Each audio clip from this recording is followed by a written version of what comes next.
মিরপুর নাজমুল উলুম সিদ্দিকিয়া ফাজিল মাদ্রাসার পক্ষ থেকে আবারও সবাইকে শুভেচ্ছা। প্রিয় শিক্ষার্থীবৃন্দ, সবাই নিশ্চয়ই ভালো আছো। তোমাদের সবার সুস্বাস্থ্য কামনা করে আজকে আরও একটি নতুন ক্লাস নিয়ে হাজির হয়েছি। আজকে আমরা গতির সংশ্লিষ্ট কিছু রাশির সঙ্গে পরিচিত হব এবং সেই রাশিগুলোর সমন্বয়ে কতগুলো সমীকরণ তৈরি করা যায়, যাকে আমরা গতির সমীকরণ বলি। আজকে আমরা সেই গতির সমীকরণগুলো নিয়ে আলোচনা করব। আমরা গতির সংশ্লিষ্ট রাশিগুলো দেখে নিই। একটি শব্দ দ্বারা তোমরা গতির এই রাশিগুলোকে মনে রাখতে পারো খুব সহজে। শব্দটি হচ্ছে উদ্ভাস।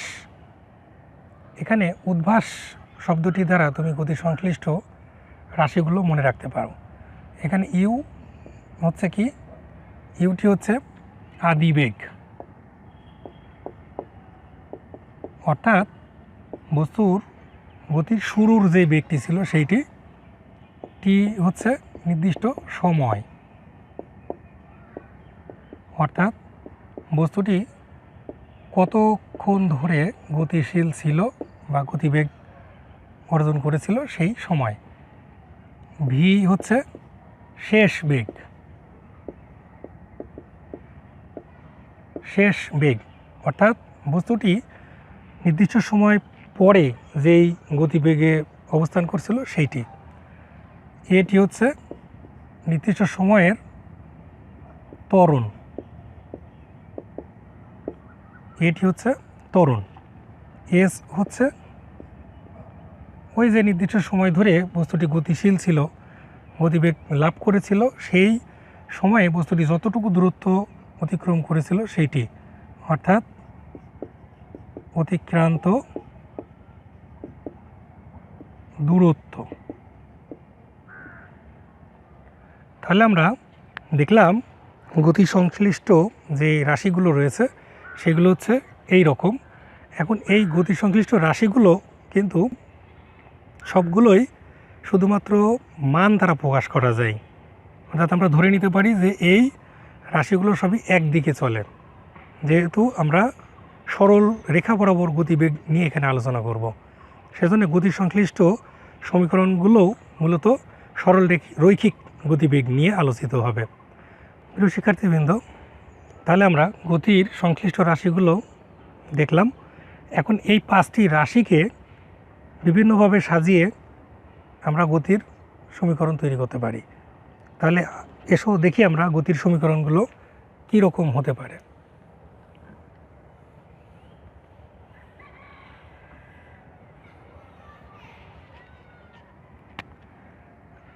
এক নম্বর আমরা যদি বলি, তাহলে এক নম্বর সমীকরণ হিসেবে আমরা নিয়ে আসতে পারি ভি সমান সমান ইউ প্লাস এ টি। খেয়াল করো প্রিয় শিক্ষার্থীবৃন্দ, এখানে যে সমীকরণটি লিখেছি ভি সমান সমান ইউ প্লাস এ টি, অর্থাৎ এই সমীকরণটি কাদেরকে সম্পর্কিত করেছে? শেষ বেগ, আদিবেগ, ত্বরণ এবং সময়। দেখো আমার এই যে মূল শব্দটি, যে উদ্ভাস, সেই শব্দের যে পাঁচটি বর্ণকে সাজিয়েছিলাম আমরা, পাঁচটি রাশিকে আসলে বর্ণরূপে সাজিয়েছিলাম, সেই পাঁচটি রাশির দেখো চারটি রাশি এখানে বিদ্যমান। এখানে নেই কোন রাশিটি? শুধুমাত্র এস, অর্থাৎ এই জায়গায় তো অতিক্রান্ত সরণ বা অতিক্রান্ত দূরত্ব, সেই দূরত্বটি এখানে অনুপস্থিত। এরপরে দুই নম্বর যে সমীকরণটি নিয়ে আমরা আলোচনা করব সেটি হচ্ছে এস সমান সমান ইউটি প্লাস হাফ এ টি স্কোয়ার। এই সমীকরণটিতে খেয়াল করো এখানেও কিন্তু চারটি রাশি রয়েছে, অপর একটি রাশি কিন্তু এখানেও উজ্জ্ব রয়েছে। কোন রাশিটি এখানে উজ্জ্ব রয়েছে? দেখো এখানে এস রয়েছে, এ রয়েছে, টি রয়েছে, ইউ রয়েছে, কিন্তু ভিটা নেই। তার মানে এখানে শেষ বেগটি অনুপস্থিত। এই সমীকরণের ক্ষেত্রে শেষ বেগের কোনো সম্পর্ক নেই। তিন নম্বর যে সমীকরণটি নিয়ে আমরা আলোচনা করব সেটি হচ্ছে এস সমান সমান u plus v by 2 into t. খেয়াল করো এই সমীকরণটিতেও তোমার 4টি রাশি রয়েছে, একটি রাশি অনুপস্থিত। কোন রাশিটি অনুপস্থিত? এই সমীকরণে এস রয়েছে, ইউ রয়েছে, ভি রয়েছে, টি রয়েছে, কিন্তু এ অনুপস্থিত। অর্থাৎ এই সমীকরণটি কাদের মধ্যে সম্পর্ক স্থাপন করবে? অতিক্রান্ত দূরত্বের মধ্যে, আদিবেগ, শেষ বেগ এবং সময়ের মধ্যে, অতিক্রান্ত সময়ের মধ্যে। তাহলে এই কয়টা রাশি এখানে সম্পর্কযুক্ত হয়েছে? 4টি রাশি এখানে সম্পর্কযুক্ত হয়েছে। এই 4টি রাশি সম্পর্কযুক্ত হলেও একটি রাশি কিন্তু এখানে কোনো সম্পর্ক স্থাপন করেনি। কোন রাশিটি? সেটি হচ্ছে এ। তার মানে আমরা বলতে পারি যে এই সমীকরণের আলোকে অতিক্রান্ত দূরত্ব ত্বরণের উপরে নির্ভরশীল নয়। অর্থাৎ এই ক্ষেত্রে বস্তুটি কি সমত্বরণে চলবে। 4 নম্বর সমীকরণটি আমরা যদি দেখি, 4 নম্বর সমীকরণটি হচ্ছে ভি স্কোয়ার সমান সমান ইউ স্কোয়ার প্লাস 2as। এই সমীকরণটি লক্ষ্য করো, এই সমীকরণটিতেও 4টি রাশি রয়েছে, একটি রাশি এখানে অনুপস্থিত। কোন রাশিটি অনুপস্থিত? খেয়াল করো, এখানে ভি রয়েছে, ইউ রয়েছে, এ রয়েছে, এস রয়েছে, কিন্তু টি নাই। অর্থাৎ এই সমীকরণটিতে সময়ের কোনো রাশি নেই। প্রিয় শিক্ষার্থীবৃন্দ, তাহলে এসো আমরা গতির প্রথম সমীকরণটি প্রতিপাদন করার চেষ্টা করি। প্রথম সমীকরণটি কী ছিল আমাদের? ভি সমান সমান ইউ প্লাস এটি। তাহলে এই সমীকরণটি যখন আমরা প্রতিপাদন করব তখন আমাদেরকে খেয়াল করতে হবে এই সমীকরণটিতে কার কার সম্পর্ক রয়েছে। সমীকরণটি আমরা একটু উপরের দিকে লিখে রাখি। ভি সমান সমান ইউ প্লাস এটি। ভি সমান সমান ইউ প্লাস এটি। এই সমীকরণে কোন কোন রাশির সম্পর্কিত হয়েছে এটি আগে আমরা একটু বুঝে নেওয়ার চেষ্টা করব। সমীকরণটি দেখেই কিন্তু এটা আমরা ধরে নিতে পারি। এই সমীকরণটির সাথে সম্পর্ক হবে শেষ বেগ, আদিবেগ, ত্বরণ এবং সময়। তাহলে এই সমীকরণটির সাথে সম্পর্কযুক্ত হবে শেষ বেগ, আদিবেগ, ত্বরণ এবং সময়। এটি কিন্তু আমরা এই সমীকরণ থেকেই বলে দিতে পারি, সমীকরণটি দেখেই বলতে পারি, যেহেতু এটি আমি প্রতিপাদন করব। এখন খেয়াল করো শিক্ষার্থীবৃন্দ, কখনো কখনো তোমার পরীক্ষায় সরাসরি এই সমীকরণটি প্রতিপাদন করতে হতে পারে, অর্থাৎ বলা থাকতে পারে এইভাবে, অথবা এরকমও বলা থাকতে পারে যে গতির সমীকরণ নির্ণয় করো। কিভাবে? আদিবেগ, শেষ বেগ, ত্বরণ এবং সময়ের সম্পর্কিত গতির সমীকরণটি প্রতিপাদন করো। তাহলে সেক্ষেত্রে কিন্তু তোমাকে এই সমীকরণটি দেওয়া থাকবে না, তোমাকে এই আদিবেগ, শেষ বেগ, ত্বরণ, সময় এই সংশ্লিষ্ট সমীকরণটি তোমাকে বুঝে নিতে হবে যে কোনটি। কারণ তুমি তো জানোই গতির 4টি সমীকরণ রয়েছে, কোন 4টি সমীকরণে আদিবেগ, শেষ বেগ, ত্বরণ এবং সময় রয়েছে, তুমি সেই সমীকরণটি তৈরি করে নিবে। তাহলে আসো আমরা এখন এটা কিভাবে করতে পারি। এখন একটি জিনিস প্রথমেই আমরা আলোচনার শুরুতেই বলেছি যে আমরা এখানে সরল রৈখিক গতি নিয়ে আলোচনা করছি এবং ধরে নিচ্ছি যে এখানে বস্তুর ত্বরণের কোনো পরিবর্তন হয় না, অর্থাৎ বস্তুটি সমত্বরণে গতিশীল। তাহলে যদি আমরা তাই ধরে নিই তাহলে আমরা মনে করতে পারি যে বস্তুটি ইউ আদিবেগ নিয়ে, মনে করি একটি বস্তু ইউ আদিবেগ নিয়ে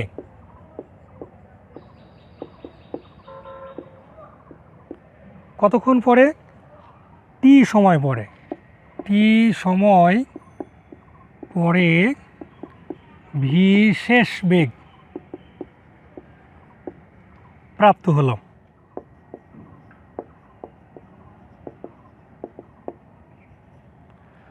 খেয়াল করো, আমরা বলেছি যে একটি বস্তু ইউ আদিবেগ নিয়ে কতক্ষণ সময় ধরে চললো? টি সময় ধরে, এবং টি সময় ধরে চলার পরে তার শেষ বেগ হলো কি ভি।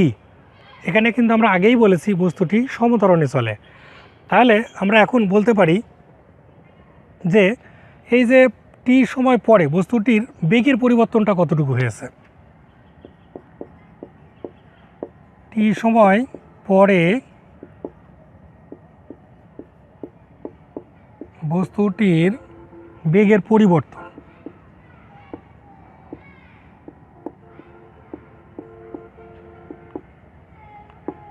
পরিবর্তন হয় কতটুকু।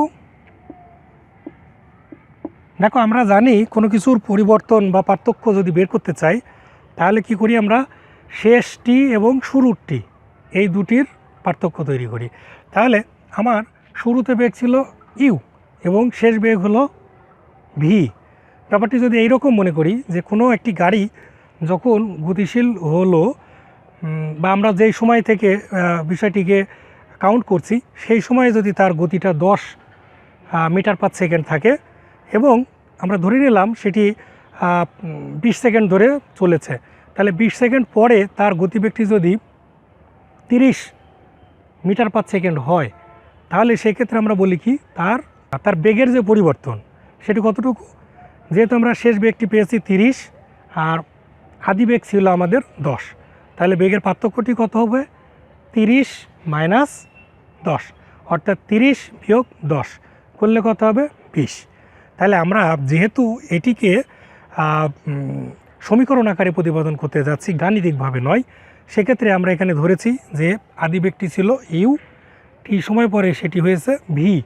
তাহলে টি সময় পরে বস্তুটির বেগের পরিবর্তন হয় কতটুকু, শেষ বেগ মাইনাস আদি বেগ, তার মানে ভি মাইনাস ইউ। এখন আমরা যদি এটিকে একক সময়ে বের করতে চাই তাহলে কতটুকু হবে, তাহলে একক সময়ে 1 সেকেন্ড এ বা একক সময়ে যদি আমরা বলি একক সময়ে বস্তুটির বেগের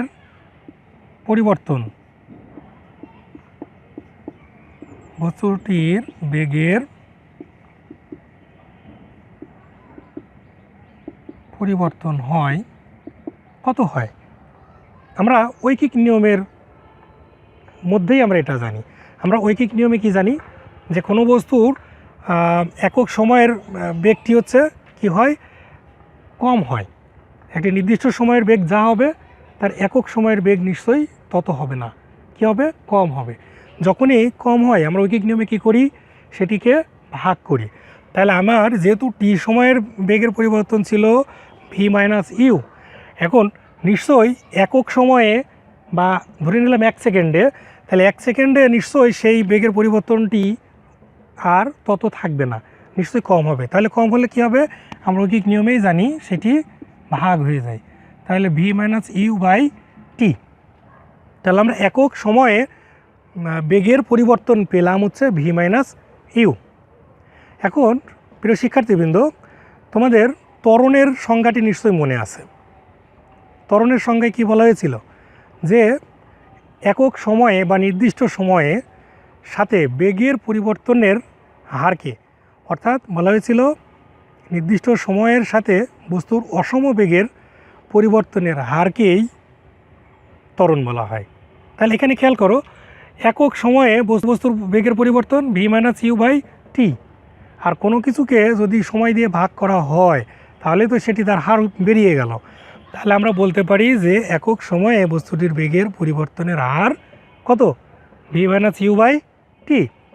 তাহলে আমরা সেই ত্বরণের সংখ্যা থেকে নিশ্চয়ই বলতে পারি যে যেহেতু আমরা ত্বরণকে এ দ্বারা প্রকাশ করি, এই যে এ দ্বারা প্রকাশ করি, তাহলে ত্বরণ এ সমান হচ্ছে কি V minus you by T. কোত্থেকে আমরা নিচ্ছি, আমরা এই যে এই সমীকরণ থেকে নিচ্ছি, কারণ আমরা জানি ত্বরণের সংজ্ঞা থেকে যে বস্তুর অসম বেগের পরিবর্তনের হারই হচ্ছে ত্বরণ।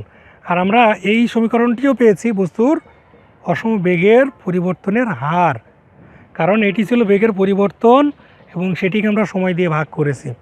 তাহলে আমরা পেয়েছি বেগের পরিবর্তনের হার। তাহলে বেগের পরিবর্তনের হারটি কি, ত্বরণ। তাহলে ত্বরণ হচ্ছে এ, তাহলে আমি বলতে পারি নিশ্চিত এ সমান সমান V minus you by T. তাহলে এখন খেয়াল করো শিক্ষার্থীবৃন্দ, এইখানে যদি আমি একটু গাণিতিক সমাধান করি, যদি আমি এখানে আর গুণন করি, ধরে নিতে পারি আমরা এর নিচে তো একটা 1 আছেই, এটি তো আমরা সবাই বুঝি।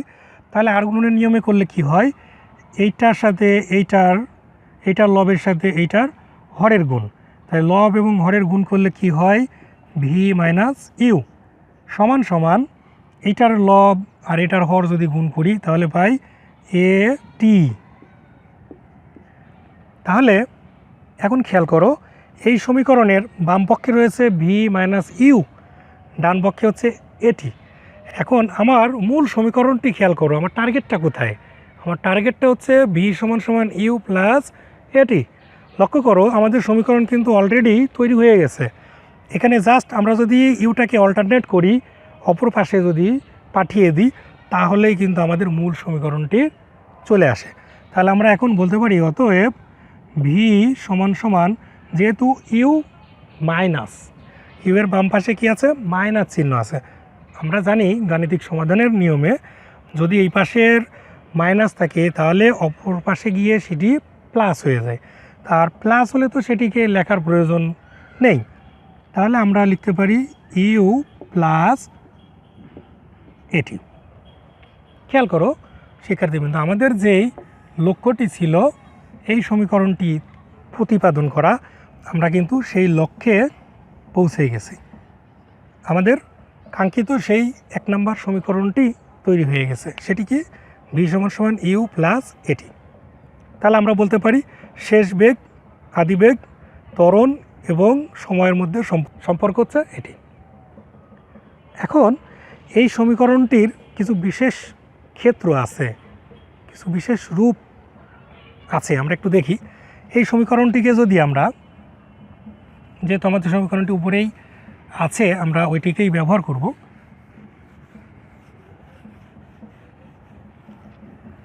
খেয়াল করো শিক্ষার্থীবৃন্দু, আমাদের সমীকরণটি হচ্ছে ভি সমান ইউ প্লাস এটি।